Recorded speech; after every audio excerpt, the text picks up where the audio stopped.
Hey, what's up, good people? So, what can I say that others haven't really said? RIP Irv Gotti, legend in this game. I mean, that goes without saying.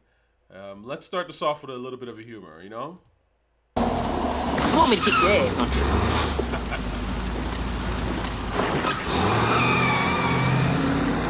You must take me to see Council Hall right away. you? Man, just sit there and shut up. This ain't no democracy. Yes, it is. No, it ain't. This is the United States of James Carter now. I'm the president, I'm the emperor, I'm the king.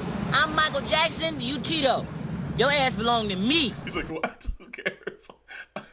I have to say, first of all, this is a great movie. I have not seen this movie in full in a long time, but I love this movie. A lot of us loved this movie when it came out.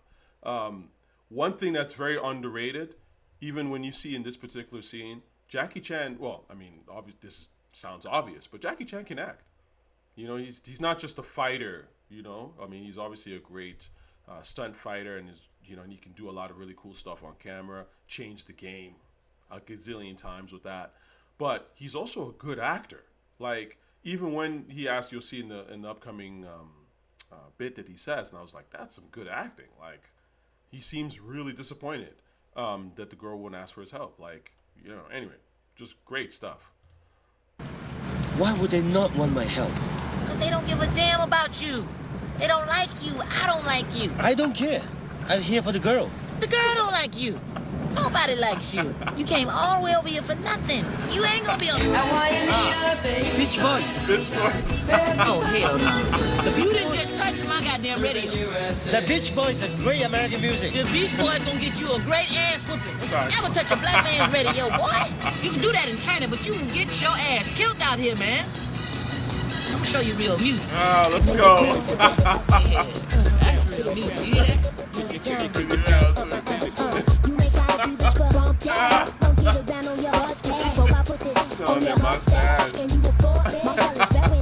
Now, can you do that to the Beach Boys? Hell no. Can you do that to the Beach Boys? Hell no. First of all, classic. But there's a reason why I played this, right? I think this might be the first time I ever heard this song. It came out like right after, like right around each other. This song's from '98. The movie came out in '98. I think "Can I Get It" got released as a single in like a month before the movie dropped. So the point is that now maybe the song came out late '97. I would assume, like in New York or whatever. But the fact that, see, I'm going to go on a tangent with this '90s movie shit. But "Can I Get It" was a street record. Okay, it's not Hard Knock Life. Okay, Hard Knock Life is a great record. It's still a street record, all things considered. But had more of a mainstream appeal. But here you have "Can I Get It," which was just like some ill club shit, and they threw it in the movie, right? They had enough sense to throw a dope song that I would argue most people probably didn't really know like that. I mean, obviously maybe people in New York and people who like rap knew, and they threw it in the movie. And it just goes to show you how in my opinion, movie making is so different now. Like everything is pop now. Everybody wants to, again, this is a major Hollywood movie. The major Hollywood movies, it's so pop to me. It's just like, let's just appeal to everybody. We want to water down our stuff as much as possible so that everybody gets it. Whereas I would argue back then, of course they were thinking about money and what works and who's going to be into what and buy what. But I do think that movies were made with much more of an artistic angle. That's just my opinion. I think they merged the art and business much better than they do now. So anyway, this song, "Can I Get It," was crazy. I mean, I heard this, obviously. I saw this movie in Saudi. And I want to say that, so for us, I probably saw the movie in '99, or I might have seen a bootleg of it in '98, because bootlegs were a thing in Saudi. I mean, there were no movie theaters, right? But anyway, the fact of the matter is, I love this movie. I saw it right around the time that it came out, and wherever it got available to me. And I remember hearing the song and being like, oh my God, I love this record. What song is this? Either, again, around that time. But to me, this was when Jay-Z became Jay-Z, right? Like, this is like the first Jay-Z song I loved, period. It was in high school. It was the first one. I had heard stuff before that. I'd heard Can I Live, and I'd heard Reasonable Doubt and some of Volume 1. And I was like, this is cool. I liked A Million and One Questions. Actually, I really liked A Million and One. I think out of all that stuff, I liked A Million and One Questions the most. And, then I found out it was Primo, obviously, over time. But the point is, this is the stuff that catapulted Jay to another level. And so when I found out that Irv Gotti did the beat, I was like, Irv Gotti did this beat? Like, wow, okay. This guy is like, he's got a good ear. Because this beat is phenomenal. And it really does mark a time and an era. That electro disco sound, almost futuristic, but it is of that era, but just dope. And it's classic, and it sounds great. I want to play this because, Irv Gotti, people like Irv Gotti, you don't see as much anymore. Like this is a guy he was a record executive, but he was DJ Irv. You see, again, this is a hip hop dude. Okay, say what you want about Irv Gotti, but this is a hip hop dude, right? And there's a lot of people now that sort of try to do even you could argue like whether it be DJ Khaled or others who try to do like, oh, I'm going to assemble the hottest rapper and make this song and put it together. But none of them have made anything that's nearly as lasting as what Irv Gotti has done, right? I mean, Irv Gotti was involved in Jay, was involved in DMX, Ja Rule. I mean, these are some great rappers, right? So, and this is a guy who comes from the culture. You can see there's pictures of, DJ Irv, like trying with his hand behind, trying to, catch the spin or whatever. Like, again, you have to love this rap shit to really do something great. You can say, oh, you helped sell out rap and all that stuff. Fine. Everyone's trying to make money. But again, it's different. That era, it was like, we're trying to make money because we have put in a lot of effort into our craft and our thought process and our tastes. So yeah, of course, it's great to get paid off something you love. Of course, it's the ultimate high. You love doing some great shit and you're getting paid and you're getting paid like a ton of money to do it. Of course, that's great and it should be celebrated. Whereas now, the clout chasers that run into rap don't even like rap. They really don't. They don't even like the art form, which is insane to me. But they're like trying to get paid. Like, that's the whole other thing. It's a completely different mindset. Anyway, Irv, in his own words, let him talk about Volume 2. Let's see if this guy's got the real here. Yeah. This is actually really good, too, by the way. My truthful opinion, though. Jay-Z, he made Reasonable Doubt, which is, one of the greatest rap albums ever. Biggie died. He went and ran to the Biggie formula. Yeah. So he figured, I'll get all them great records that they was about to give Big. But that wasn't his energy. Yes. He made that album, he didn't f with none of us. It was a Bad Boy Hitman album. Sunshine. It's me and you and this old girl, we taking the belt from the lows to the highs. The song's cool. Shine, just continue to be my sunshine. It's funny because the song, look, Jay-Z's talented. He's super talented. So clearly, even when it's not him in a way, he can still make great stuff. But again, I was there. Even though I'm in Saudi, I'm whatever, I'm on the camel, in the sand dunes, whatever. But, if you listen to music close enough, you can hear when someone's really in their element, right? And to me, those records were cool. Reasonable Doubt was cool. Like, Volume 1 was cool. But Volume 2 was some other shit. It was literally like listen to a different rapper, right? Like, but a way better one. You know what I mean? So I hear, and it's interesting that Irv can say this because he's actually saying, and this is why it's great when people behind the scenes give you a real glimpse into behind the scenes, because I can totally understand Jay being like, oh, Biggie's the big, Jay's always been kind of, savvy like that. Oh, Big is huge. Let me try and borrow what Big was doing, but that's not him, right?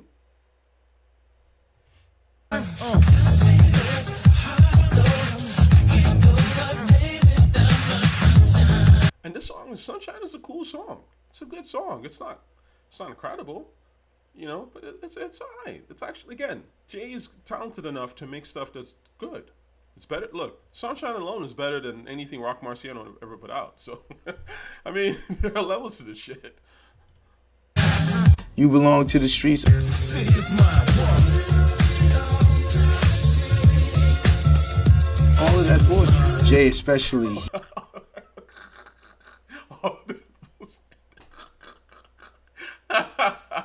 Oh, you gotta love Irv, man. He just, again, the realest people, or I should say the passionate people, they keep it real. And that's why you love him, you know? We see how you display all that, you know? Because, again, there's a higher standard. These guys are going for the great execs, the great artists. They go for, when they're plugged in and they want great stuff, they have high standards, really high standards. So again, when you guys are like, oh, you know, when I read the comments, I was talking about Muddy Waters 2 being trash, and people go, oh, you're hating, and this is amazing, it's an instant classic. It's like, you're exactly the kind of person that would keep Redman stuck in the corner. You're not the kind of person that would have appreciated the great Redman stuff when it came out. No, in fact, you probably would have hated it, all things considered. I know your type. He looked and seen what I did with X and was like, whoa. Holy that worked. His Volume 1 album sold like platinum. X comes out, sells 5. So now he's looking for. I had that album, man. Oh my god, that It's Dark and Hell is Hot. Yeah. Anyway, I've talked about DMX. You can look up, search in my channel. If you ever want to know what I think about a rapper, just go and search in my channel and check it out, because I've done videos. I'm sure I've mentioned the dude. He's in my office a little bit more now. At Def Jam, Jay's in there, and he's just. You know, it's even again, this guy is of the culture. Even he's in my office a little more now. See, like, even the way he's speaking, he's like almost like he's rapping. These guys live this shit. Okay, they were b-boys, they were DJs, they were graffiti artists. He might have even tried to rap a couple of times. You know, maybe, and he realized, okay, I'm maybe a decent rapper. I'm kind of passable, but I'm actually a much better record executive. I don't have to rap. Again, now everyone wants to rap. It's a completely different thing. Not everyone has to rap. We all have our strengths. For example, like, I've tried to rap a couple of times. I'm not very good at it. I certainly haven't spent years developing the craft, because it's a craft. It's like something that you have to develop. And frankly, I don't wake up in the morning and think of rhymes and writing rhymes. That's not what I think. I wake up in the morning thinking about stuff like Blood World. That's how I express my hip hop. There's all different ways you can express your hip hop, but that's the point. Once you've tried a bunch of things, you can go, oh yeah, that's kind of like what speaks to me, and this is how I'm gonna express it. And so that's what Irv did. Anyway, so Irv's got a good voice. In fact, he was on he did little ad libs and stuff on Ashanti's That Scared song, which I love. So, you know, there's talent there, man. He's vibing. He's like, yeah. He said, yo, what's this? I said, oh, it's a record I'm doing with Ja. And I said, yeah, Ja got a hook. And Ja was like, yeah, can I get a fuck? You know, Jay leaves the office. 5 minutes later. Oh, what up? Man, I wish I was in the clubs when this came out. Oh my God. This is one of those records, I never heard this in the club. And if I did, it would have been like one time. Because again, by the time I started clubbing in 2002, right? So, you know, this was 98. Like, I missed all this. You know, like, I would hear this in high school, or I should say, you know, I'm playing it. But nah, man, I would have loved to hear this in the club. Jeez. Yo, let me get that record. Like, what record? This is the record y'all doing. This shit hot. So I put him on the phone with Ja. Ja gave him the flow. Jay's got that ear. Jay has that ear, man. That's what makes a great rapper. In fact, I mean, of course, your flow is the number one thing that defines you as a rapper, really. Your vocal presence and how you flex it. But you need to have a great, like, I would say after that is probably your second most important thing is your ear. Being able to hear a great beat and understand what you're listening to and then tailor yourself to that beat. Oh, the hook. Now, Jay may get mad at me for saying that, but again, it's the f***ing truth, man. Like, what the f***, man? You're mad at me for saying the truth, then I'm sorry, yo. When he dropped Hard Knock Life, it was a quick impact. It got him on David Letterman, it got him on, you know what I'm saying? It got him everywhere, but it was a quick burn. He's talking about the song, right? It's a hard knock life. Right, I mean, it was big, but it was, you know, again, it's pop, and this is a different time also as well, you have to remember. Like, this is the era of the I mean, I'm trying to think what was out in 97, 98. I always use the word Shania Twain as an example. Keith Urban, whatever. But like, there are artists who are selling way more than rappers. Okay, I mean, Tony Braxton is huge. R&B artists are selling more than rappers. But the gap is closing because rap is becoming that shit. Right? So that's what he's talking about. It's like, yeah, like mainstream was like, oh, this Hard Knocks Life song was kind of dope, but it's kind of in and out, right? But you need those records that are like this, again, the street records, the stuff that people can't get enough of, that is just so dope, that carries you for years, that kind of stuff. And that's what he's getting at. It was bing, bing, gone. Can I Get It stayed on the charts for almost a year. Then what helped sell that album? Money Cash Hoes. Money Cash Hoes was Jay coming around after X is fucking the biggest in the world and saying, let me get some Swiss beats. Sorry, I'm gonna shout out to King LXO, but again, this is the sometimes I see your comment, homie, and I love it, and you big up Dame Grease, and Dame Grease should definitely get his props, but at the same time, Swiss Beats was a different beast. He really was. Okay, Swiss Beats is a better producer than Dame Grease. Respect to Dame Grease, but Swizz had that next level shit. Dame Grease's stuff was cool. It was dope. He's got like some dope beats for sure. Niggas Wanna Act. I love that song. Mace. Like, there's stuff people don't even know about Dame Grease. That Dame Grease got some shit, but Swizz was something else. He was something else, man. And when people talk of this whole, they're trying to hate on Swizz, it's weird to me because it's like Money Cash Hoes alone is one of the greatest beats in rap history. Like, it ever. Get At Me Dog is dope. Again, it's a great beat. I'm pretty sure Dame Grease did that beat. That's a great beat. But Money Cash Hoes is some other shit. That's like that when you start getting into that experimental but still fly as fuck otherworldly shit. You get what I'm saying? That's what I'm talking about. And Swizz had that. I Get X, We Come. That's that picture with me, Jay, and X in Hit Factory like this. It was a great moment for me because they always had friction. Because they battled and X like hated them. Jay really didn't give a fuck, but Jay was always they was always on some competitive shit.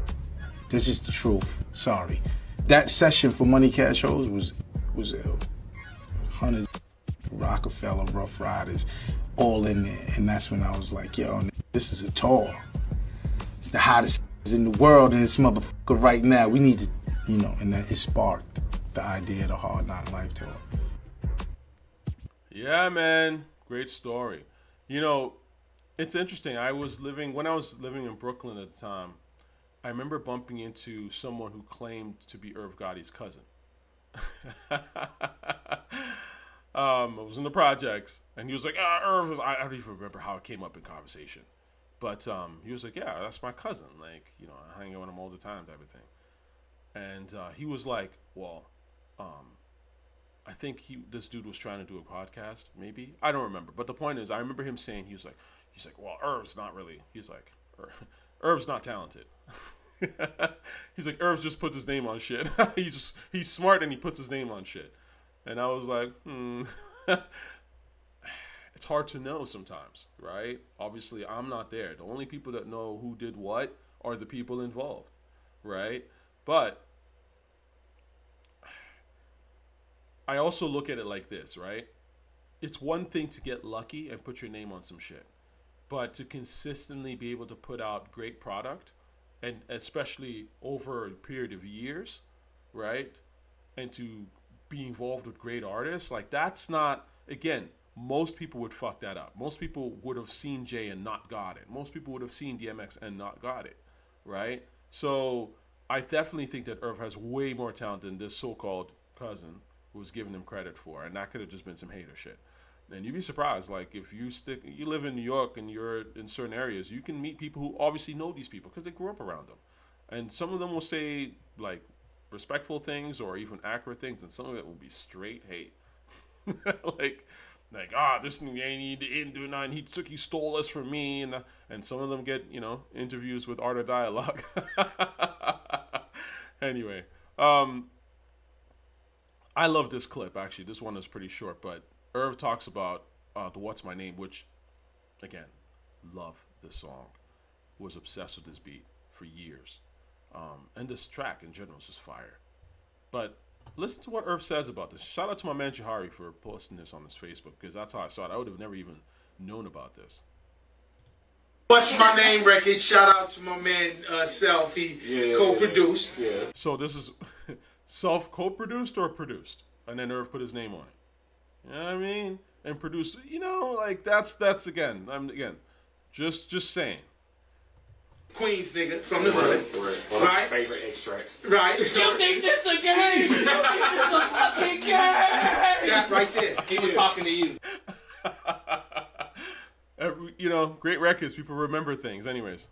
You know the story. but I'm saying that's the same thing, because when the studio, 20 niggas, all yes men. X get out the booth after he spits his verses. He's looking directly at me. Every nigga's high-fiving. Yo, this the shit. I'm in there like this. Only nigga, and the nigga Darren from Rough Riders, he knows this too. And he's just watching. Like, it was such a crazy thing because everyone's going crazy for the record, and I'm in there like this with my head down. This nigga's looking at me, got it, what's up? He needs that approval. He needs, me and Darren was the ones he most, like, through the studio, he's looking, he needs that approval. And that's great, man. When you have, this is the thing, sometimes, I can understand it because I've been around some artists who are, it's hard for artists to trust people. They may have a vision for themselves, but it's incomplete. And I'm talking about like musicians in particular. I feel are a little weird about this kind of stuff, and I don't know. Some of it's justified and some of it not so. But it's hard to get the trust of a musician, right? But it's obviously a great thing when the musician looks for approval from someone like a Gotti who is savvy, who knows his hip hop, and not just knows his hip hop, but is smart and intelligent and passionate about it, and knows and can think about where it's going. Because that's another thing. It's not just enough to be like, oh yeah, I like to DJ and break it, but it's like, okay, do I understand this art form as a whole? Do I see the potential in it? Do I understand what it does to people musically, what it does to them intellectually, and all that kind of stuff? And so to have someone like that in your corner is huge. It's huge. Every artist hopefully can get that. But again, it's not easy. I'm sure Irv was in them streets looking for people, and I'm sure there are people he saw something and those people didn't trust him, and that's just the nature of the game, right? I told the nigga, I'm not feeling it. That's all you say. He said, well, X is that's offensive. Yeah. For you to comment on this thing, first of all, he has to love you for you even to comment. Yeah. Like, if you was a stranger who's in there, he'd have been like, suck my dick. It was like, immediately, what? You don't feel it? Because you're a fake nigga. Suck my dick. It's gonna immediately go there. But with me, it's love. You understand? Yeah. I ain't feeling it. And then he's smoking his one. He said, what you talking about? What you mean? The lyrics? You ain't feeling the lyrics? I said, nah, the lyrics is right. Your performance. And nigga looked at me. Turn the mic on. Performance. Rapper's performance. You think it's a fucking game? Yo, Darren? No, but Darren? Got it, you got him! D from Rough Riders said you got him. And there's the performance. What's my name? It came out. And I'm saying he came out the booth. I love it. So you know what I'm saying? Yeah, man. And that's the thing. The artists sometimes they can't see, because it's them, right? Sometimes they can't see that thing that makes people go, oh my God, right? Or they don't, and that's why when you have a great producer or great executive behind you who sees it and knows, oh my God, this is the great shit, they can tap into you and get you and really push you to make that great shit. Look, I would love to be a guy like this, man. Like, because to me, I'm very critical, and that's like, I'm like that. I'm one of those people that like, nah, man, this could be better. And again, not because it's like, sometimes it's great as it is. Like, you have to also know, of course, it's not just a nitpick thing. It's a thing of like, being savvy enough and having the ear and having the passion to know when it's right. And so, anyways, for those of y'all, of course, I do get messages, and I will get around to stuff because y'all send me things to listen to and all that kind of stuff. Again, I'm a busy guy. I've mentioned this. I can only really listen to like one or two things. So send me the one or two best things you got, okay? Because other than that, like, buy me a coffee or something. If you want me to look at like multiple things, you have to pay for my time a bit, okay? And I'm not trying to get rich off you. That's not it at all. That's just literal, like, it takes me time to listen to people's stuff, really. You know what I'm saying? So I think like a little coffee is like just the minimum, frankly. But the point is, yeah, you need those people in your corner, whether it be producer, the advisor, exec, or whatever, who's like, okay, I see what it is that's in you as an artist that makes you special, right? And to always push you to try and really pull that out of you, you know? Because sometimes it does take that. Anyways, this one, I think I've talked enough about, you know, videos and things like that. But the point is, Irv Gotti, man, legend. Lastly, obviously, this is probably one of his first major production credits. Mike Geronimo, Shit's Real, classic record. I always loved how the fam from crazy ass Queens, you know what I'm saying? I always liked this, like, You know one time for your mind. I always thought that was kind of ill, like how he's speaking, but he's not. His lips aren't moving, and then and then he joins in. One time for your mind. Check it out. Yeah. For those who don't know the way I flow, my name's fucking Mike Geronimo, you know what I'm saying? Anyway, classic. Shout out to Mike Geronimo. I play Unstoppable all the time these days for whatever reason. Mike Geronimo has some shit, man. Again, these are people, they're not rap celebs like, you know, they're not your Nas's or your Hoves, but they were guys in their day who would put out some shit, you know, because rap was competitive back then. And that competitive spirit it's gone. It's so gone. It's all clout now. And clout and bullshit. Anyway, I think I'll end on this note. So speaking of Irv and production, because, you know, again, Irv is someone who was DJ, made beats as well. He made beats with other people. And again, I don't know how much he did of what. I'm not here to comment on that because I don't know. But I can see, or at least we can see that, you know, Irv Gotti had an ear. He was passionate about rap. I think he understood rap, and he probably had a pretty good ear. And so it's easy for me to believe that he did produce and helped produce certain records. Now, he had people that he normally worked with. I would say the two major ones that I always noticed, in particular, was Lil Rob. Lil Rob, to me, I don't know if he's done interviews. I haven't, you know, again, these are guys, people always talk about the Dre's and the Primos and stuff, and as they should. But there's been a lot of great producers. This is why it's really hard for me to do a top 50 producers list, because that's the really tough shit, you know? And I see people throwing names in these producer lists that, like, I'm trying to think of a name that I've seen on some of these lists. And I know who's doing these lists, you know, respectfully. They're not hip hop. And I'll be like, you're throwing in this person and you don't, like, this Lil Rob has got way more heat than this random guy you're throwing in. So anyway, Lil Rob, if you look at his credits, he did the Can I Get a Beat, which is, again, insane, crazy, instant classic. Living It Up, which is arguably Ja Rule's most notable street record in a way. Certainly, I think he clips anything on his first album, right? Like, I love Story to Tell, though. But again, like, I'm talking about songs that, like, everyone knows, but are not like pop songs. Like Living It Up is just a good example of that. Ja Rule's Story to Tell. Who did that beat? Because that beat's nuts. Dun, dun, dun, dun, dun, dun. Lil Rob. And Irv Gotti. That beat's nuts. Look at My Lifestyle's Dangerous. Oh, no, sorry. I'm not thinking... Not Story to Tell. The Story to Tell is cool. Count on You. Oh, that's the one I'm talking about. Count on You. Who did this beat? That's what I want to know. Look at My Lifestyle is Lil Rob. Yeah, Irv Gotti. I love this beat. So Lil Rob is a guy who's done a lot of good shit. Between Me and You, to me is the best Ja Rule radio. That like when Ja Rule came into his own, right? And he became that guy, the R&B rapper, I would say. I would argue of all of that stuff, and that's when it started to get whack over time, in my honest opinion.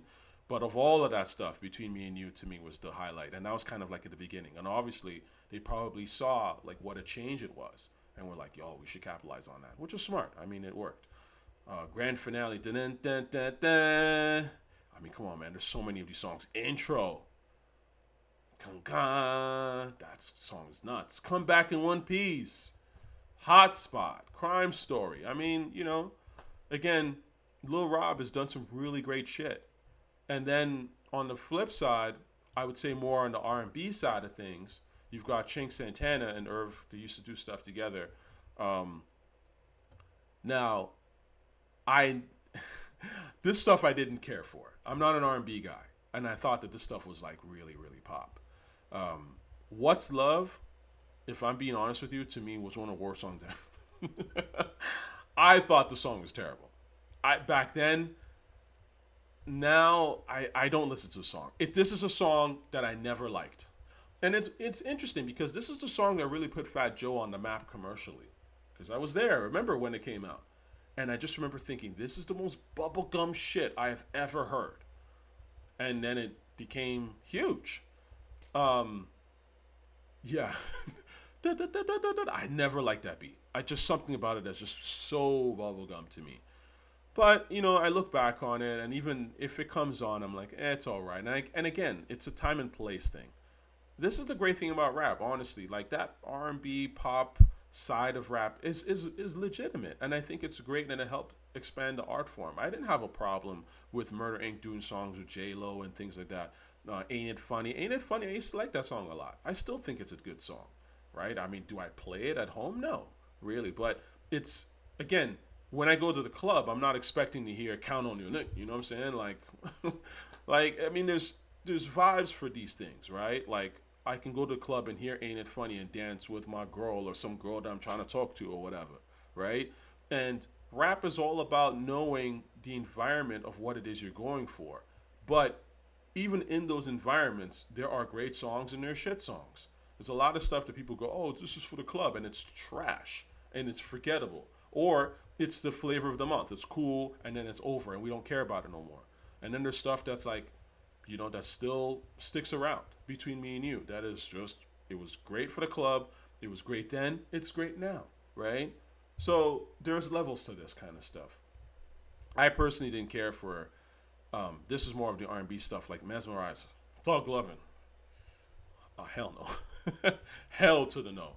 But I love Scared, which is probably my favorite Ashanti record, period.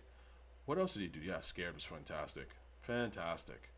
So, between these two people, I would argue, these seem to be like the major sides of Murder Inc. It was like the R&B side with Ashanti, and then, the rap duet side with Ja Rule. And it worked.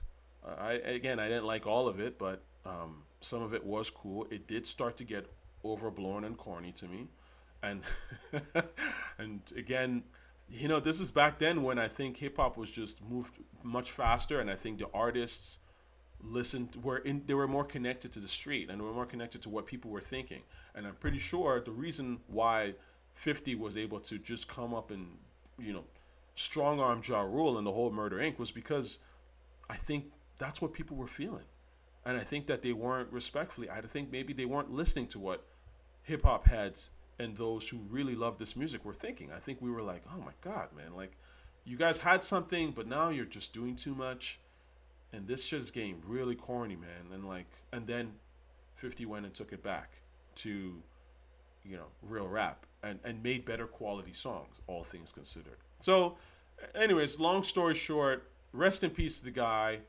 Put on Ja Rule, Ashanti. I think we'll most know him for those in terms of Murder Inc. Never liked the name Murder Inc., by the way. I always thought that was a little too deathy for me.